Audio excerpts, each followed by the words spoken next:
Hey, Aria here with another game review. Today I'll be reviewing Rune Factory 2. It's a game that is a spin-off from the Harvest Moon series, which is one of my favorite.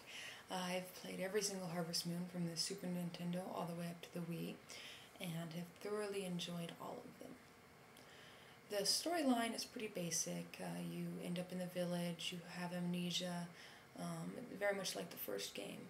A weird girl shows up and then gives you a farm for whatever reason, and you just go on to farm the land. And then also this game adds in a dungeon crawler that makes it so that it's kind of like Zelda meets Harvest Moon, which I have been looking forward to for a very long time. Ever since I first played the Harvest Moon game, I thought it'd be cool if you made it into a Zelda Harvest Moon thing. Then you end up picking the girl of your choice, marrying her, and having a child, and then you end up getting to choose the child's gender, male or female, and you go on to actually play as the child in a whole other storyline.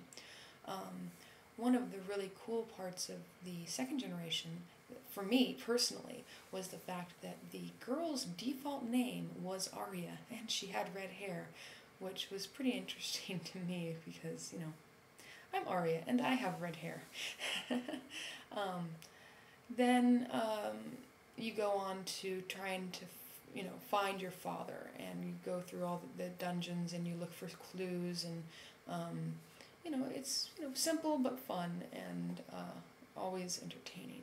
The gameplay, it's just farming with some sword action thrown in, which makes me very happy. As you all know, I do love my swords. And then, you raise animals,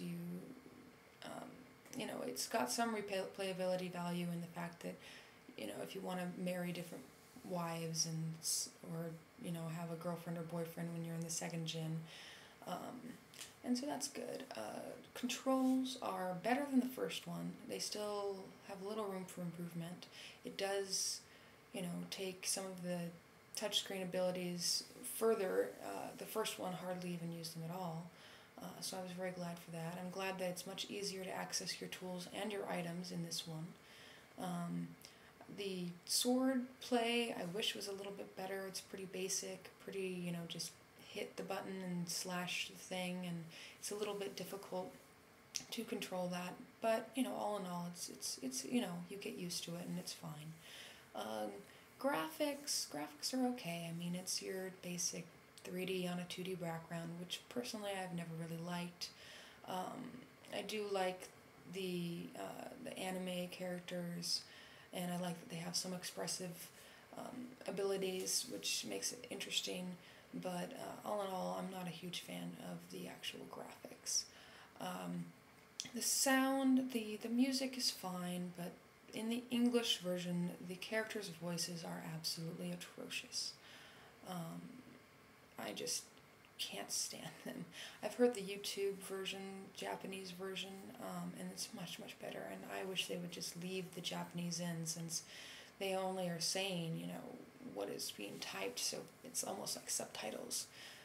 But, they're gonna do silly English dubs for everything for whatever reason.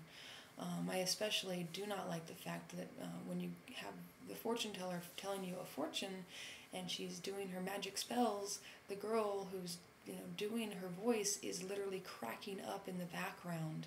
I mean, that's very unprofessional.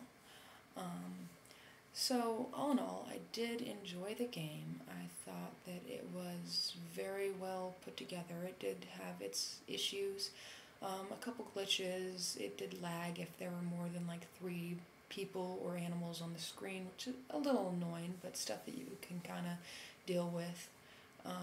Screens had fine loading times, but yeah, no, I liked the game. I would probably give it an 8 out of 10. Yeah.